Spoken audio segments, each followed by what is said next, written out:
വെള്ളം തിളച്ചതിന് ശേഷം 2 ഏലക്കായ, 2-3 പട്ട, 3 ഗ്രാമ്പു,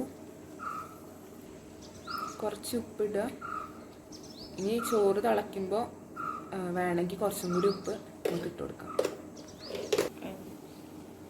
അപ്പോൾ നമ്മൾ 1.5 ഗ്ലാസ് നെയ്ച്ചോറരിയാണ് എടുത്തത്. നമുക്ക് ഇതിലേക്ക് ഇട്ടെടുക്കാം.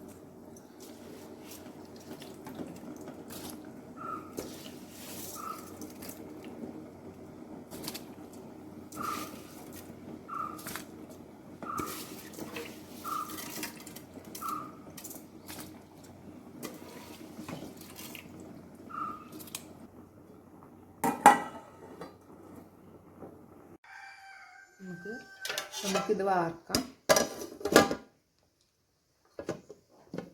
ഇനി മുട്ട പൊരിക്കാനുള്ള മസാല തയ്യാറാക്കാം.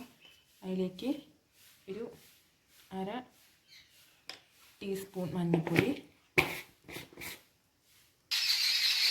ഒരു 3/4 ടീസ്പൂൺ മുളക് പൊടി, കുറച്ച് ഉപ്പും,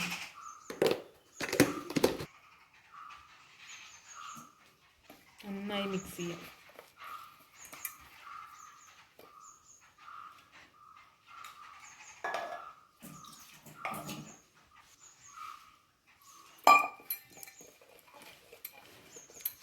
പേസ്റ്റ് പരിവാക്കിയെടുക്കണം. ഇതിലോട്ട് ഓരോരോ മുട്ട വയ്ക്കും.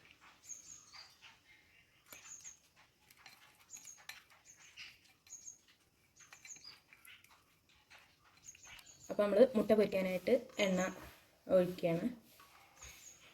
അപ്പോൾ ഗ്യാസ് ലോ ഫ്ലെയിമിലേക്ക് ഇട്ടിട്ട് നമ്മൾ മുട്ട ഇടാണ്.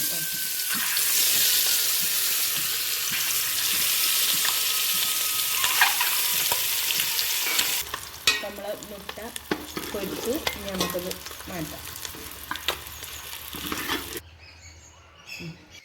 അപ്പോൾ കുറച്ചും കൂടി എണ്ണ ഒഴിച്ചിട്ട് നമുക്ക് ഉള്ളി വഴറ്റിയെടുക്കാം കേട്ടോ.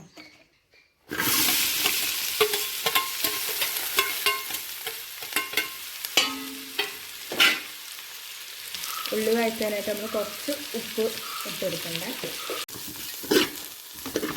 നന്നായി ഉള്ളി വഴറ്റിയിട്ടുണ്ട്. ഇതിലേക്ക് ഇഞ്ചി, വെളുത്തുള്ളി, പച്ചമുളക് പേസ്റ്റ് ആഡ് ചെയ്ത് കൊടുക്കാം. അപ്പോൾ നമ്മൾ ഇഞ്ചി, വെളുത്തുള്ളി, പച്ചമുളക് പേസ്റ്റ് ചേർത്തിട്ടുണ്ട്. ഇത് അതിൻ്റെ പച്ചമണം മാറുന്ന വരെ ഇളക്കി കൊടുക്കാം. നമുക്കിതിലേക്ക് മുളക് പൊടി ഇടാം. മുളക് കുറച്ച് ഇടുന്നുള്ളൂ. പച്ചമുളക് നല്ല എരിവുള്ള മുളകായതുകൊണ്ട് കുറച്ച് മുളക് പൊടി ഇടുന്നുള്ളൂ. അപ്പോൾ എരിവിനനുസരിച്ച് നമ്മൾ ആഡ് ചെയ്ത് കൊടുക്കാം. ഇതിലോട്ട് ഗരം മസാല അല്ലെങ്കിൽ ബിരിയാണി മസാല ആഡ് ചെയ്ത് കൊടുക്കുക. ഇത് ബിരിയാണി മസാലയാണ്. ഒരു 1.5 സ്പൂൺ ഇടുക. ഇനി 1 സ്പൂണ് മഞ്ഞൾപ്പൊടി ആഡ് ചെയ്ത് കൊടുത്ത് നന്നായി ഇളക്കാം. പച്ചമണം മാറുന്ന വരെ നമുക്ക് ഇളക്കി കൊടുക്കാം. ഇനി നമുക്ക് തക്കാളി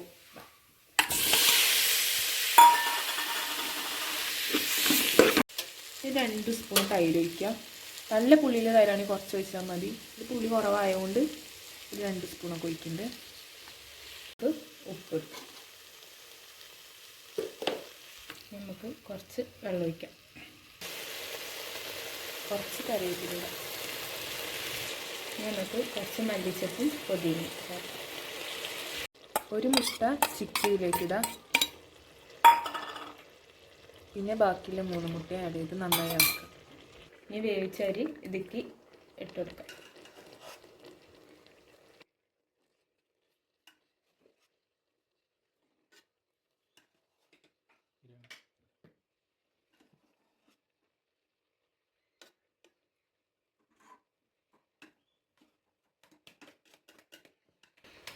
ഇനി ഇതിലേക്ക് മല്ലിച്ചപ്പും പുതിനയും ചേർക്കാം.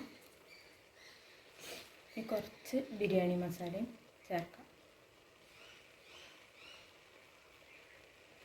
അടുത്ത ലെയറും കൂടി വേവിച്ചരി ഇട്ടെടുക്കാം. ഇനി നമുക്ക് ഇതിലേക്ക് നെയ്യ് ഒഴിച്ചു കൊടുക്കാം.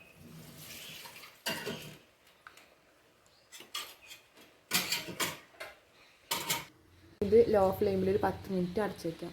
അപ്പോൾ 10 മിനിറ്റിന് ശേഷം നമ്മൾ തുറന്ന് നോക്കാം.